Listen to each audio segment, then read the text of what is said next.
১০০ বছরের পুরনো এক রহস্যময় মসজিদ আর ১০৮ কক্ষ বিশিষ্ট এক বিশাল মাটির বাড়ি। নওগাঁর এই অজানা জায়গাগুলো কি সত্যি এত সুন্দর? চলুন আজকে ঘুরে দেখা যাক বাস্তবে কেমন এই লুকানো ইতিহাস।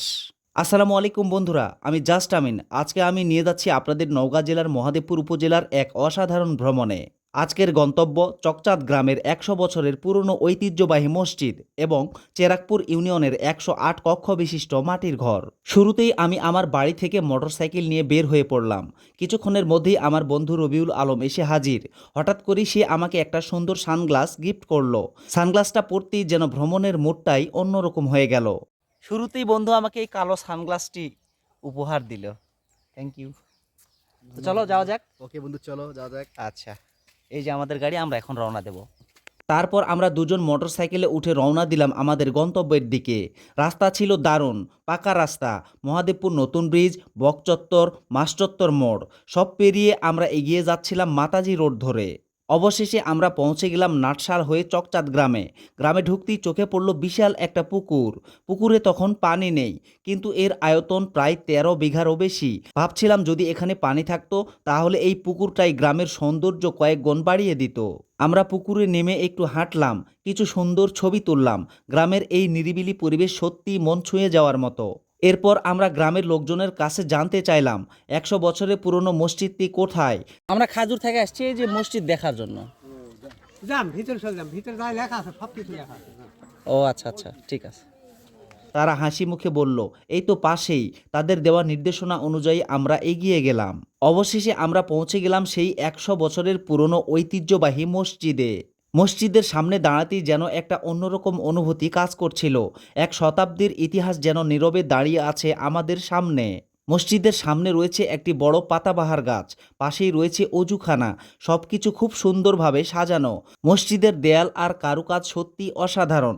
পুরনো হলেও এর সৌন্দর্য একটুখানিও কমেনি, বরং সময়ের সাথে সাথে যেন এক অন্যরকম আকর্ষণ বেড়ে গেছে। ভেতরে ঢুকতে এক প্রশান্তির অনুভূতি। মসজিদটি আকারে ছোট হলেও এর পরিবেশ অত্যন্ত শান্ত ও মনোমুগ্ধকর। গ্রামের মুসল্লিরা এখানে নিয়মিত নামাজ আদায় করতে আসেন, আর এই মসজিদটাই তাদের ধর্মীয় ও সামাজিক জীবনের একটি গুরুত্বপূর্ণ অংশ। সবচেয়ে ভালো লাগার বিষয়, মসজিদের ইমাম সাহেব আমাদেরকে খুব আন্তরিকভাবে পুরো মসজিদটি ঘুরে দেখালেন। তার ব্যবহার আর আন্তরিকতা সত্যিই প্রশংসনীয়। মসজিদের পাশেই রয়েছে একটি কবরস্থান, চারপাশে মাটির বাড়ি। সব মিলিয়ে একেবারে গ্রামীণ ঐতিহ্যের জীবন্ত চিত্র। এই ১০০ বছরের পুরনো মসজিদ শুধু একটি ইবাদতের স্থান নয়, এটি একটি ইতিহাস, একটি সংস্কৃতি এবং গ্রামের মানুষের ভালোবাসার প্রতীক। মসজিদে অনেক সময় কাটানোর পর আমরা রওনা দিলাম আমাদের পরবর্তী গন্তব্য, চেরাকপুর ইউনিয়নের আলীপুর গ্রামে। অবশেষে আমরা পৌঁছে গেলাম সেই বিখ্যাত ১০৮ কক্ষ বিশিষ্ট মাটির বাড়িতে। দেখেই অবাক হয়ে গেলাম। এত বড় একটি মাটির ঘর এবং এতগুলো কক্ষ, সত্যি অবিশ্বাস্য। বাড়িটির সামনে রয়েছে সুন্দর একটি পুকুর, পাশ দিয়ে গেছে তালগাছ ঘেরা রাস্তা, যেন ছবির মতো সুন্দর একটা দৃশ্য।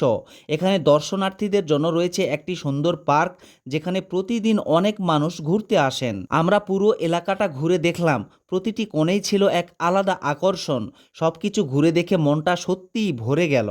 তারপর আমরা আবারও মোটরসাইকেলে করে ফিরে আসলাম আমাদের বাড়ির পথে। নওগাঁর এই অজানা সৌন্দর্য, এই ঐতিহ্য সত্যি আমাদের গর্ব। আপনারাও সুযোগ পেলে একবার ঘুরে আসতে পারেন এই সুন্দর জায়গাগুলোতে। ভিডিওটি ভালো লাগলে লাইক, কমেন্ট আর শেয়ার করতে একদম ভুলবেন না। আর এমন আরও ভ্রমণ ভিডিও পেতে চ্যানেলটি সাবস্ক্রাইব করে সাথেই থাকুন। আল্লাহ হাফেজ।